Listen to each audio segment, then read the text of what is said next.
Hello, and welcome to my video series on giftedness. My name is Elke Lenen. I'm a psychologist from the Netherlands, and I have had some experience in working with gifted adolescents who had dropped out of high school due to a lot of different difficulties. In this video series, I'm going to discuss topics that provide conflict and struggle for gifted people in particular. I'm not going to talk about educational needs of gifted people. That's not my area of expertise. Instead, I'm going to talk about identity issues, emotional issues, psychodiagnoses, and similar topics. A lot of these are going to sound very negative. I'm not trying to say that giftedness should be a disorder or should be considered a disorder.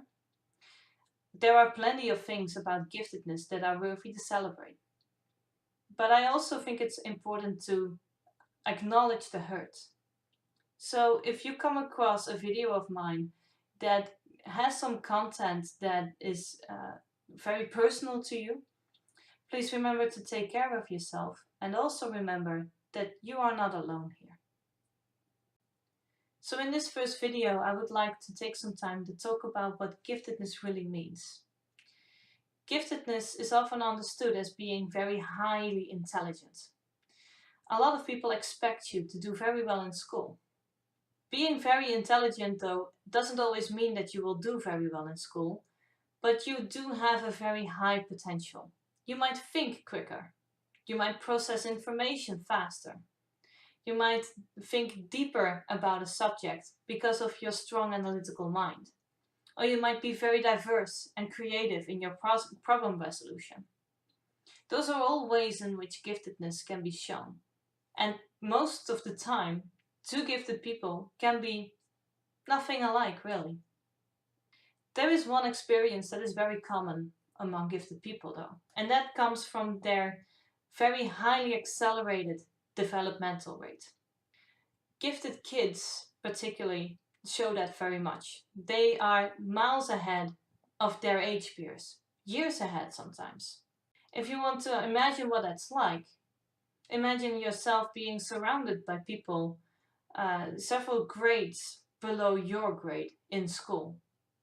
And imagine being that way for the next couple of years. That is an experience that a lot of gifted people have gone through very early on. Another important thing to keep in mind when talking about giftedness is that this is not an either-or situation.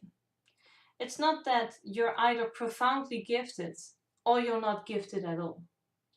There is a spectrum of giftedness, and there is a spectrum between moderately intelligent and highly intelligent. And everybody who is in between can have experiences that are similar to those of the profoundly gifted, just a little less severe. So where the profoundly gifted might feel so alienated from society, just to name an example, that they don't know how to function in a group, the highly intelligent might feel uncomfortable in groups, but still able to function. And it's like that for many different things that are typical of gifted people. They still apply when you're highly intelligent, it's just not as profound. As different as gifted people are, some experiences are very common for gifted people. And depending on your personality, they can have a different effect on the way you cope with them and on the way they shape you. One aspect I've already mentioned, and that is standing out. Just because of their sheer intelligence and enthusiasm, gifted people tend to be noticed. That can mean different things to different people. Another thing that is very common is underachieving. This happens when the gifted person is asked to perform to a standard that is below what they would want. It can happen in school, it can happen in jobs. Either way, it is very frustrating for gifted people and it can lead to boredom or sometimes even burnouts. Again, how you handle this depends on many different things. But underachievement, that is something that a lot of gifted people can talk about. A third experience that a lot of gifted people can recognize and that causes problems for them is being right at the wrong time.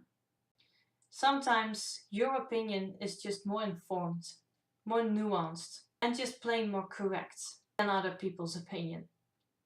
And yet, people treat you as though you are the biased one. This happens in groups, but it can also happen with authority figures.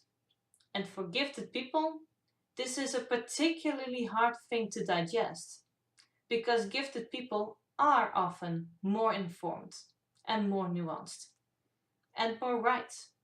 Not being acknowledged in that can be an extremely painful thing. An experience that is shared by a lot of gifted people that is actually very positive and that they can chase is the experience of flow.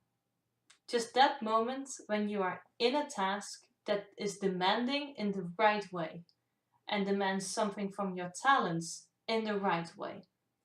And at the same time, as demanding as the task may be, you can just kind of lose yourself in it. For most people, this is very pleasant, but the particular thing about giftedness here is how rewarding this is. This is contrasting to the underachievement that they might feel in different fields, but this experience, this flow, that's where they stand out. Unfortunately, there are different reasons for gifted people to get in touch with psychiatry. I want to talk about 3 particular phenomena that happen a lot. I want to start with dual diagnosis. This is a bit of a misnomer for giftedness, because giftedness is not a disorder. But dual diagnosis happens when you have 2 separate disorders next to each other. They can affect each other, enhance each other, or even mask each other. That is something that also happens with giftedness. There are disorders that are enhanced by certain aspects of giftedness, and then there are other disorders who are masked by the talents that gifted people have. For example, depression can become very powerful for a gifted person who is very analytical and very existential. So despite the fact that giftedness is not an actual disorder, it's useful to think about dual diagnoses with gifted people and not to miss the effect that giftedness has on mental disorders. Having said that, there are also people who are diagnosed with a disorder without having any. And that happens when their behaviors mimic mental disorders. So that happens with misdiagnosis. Some gifted people are peculiar in different ways and have very signature behaviors that look like symptoms of a disorder. And if you're not careful, and if you're just checking the behavioral boxes of a diagnosis, you can very easily end up mistaking giftedness for a mental disorder. And finally, there are also people who don't suffer from a disorder at all, who are not thought of as being disordered at all, but still suffer from the effects of giftedness in their lives.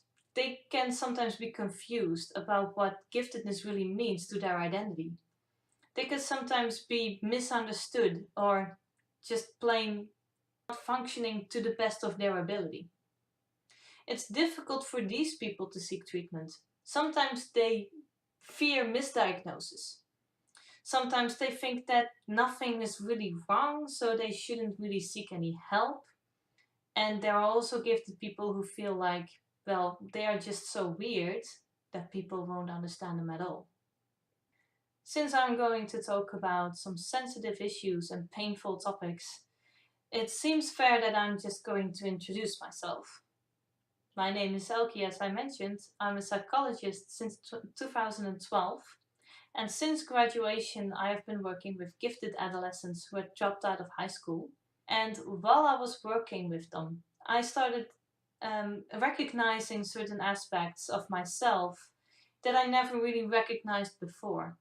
It was almost alarming when I felt at home in that group, because I don't feel at home in groups, period. So acknowledging some of those similarities, I started thinking about my own life. And I've noticed that the connection between depression and giftedness that I mentioned earlier, whenever I compare myself with a gifted person with signs of depression, that's when I see a lot of similarities pop up.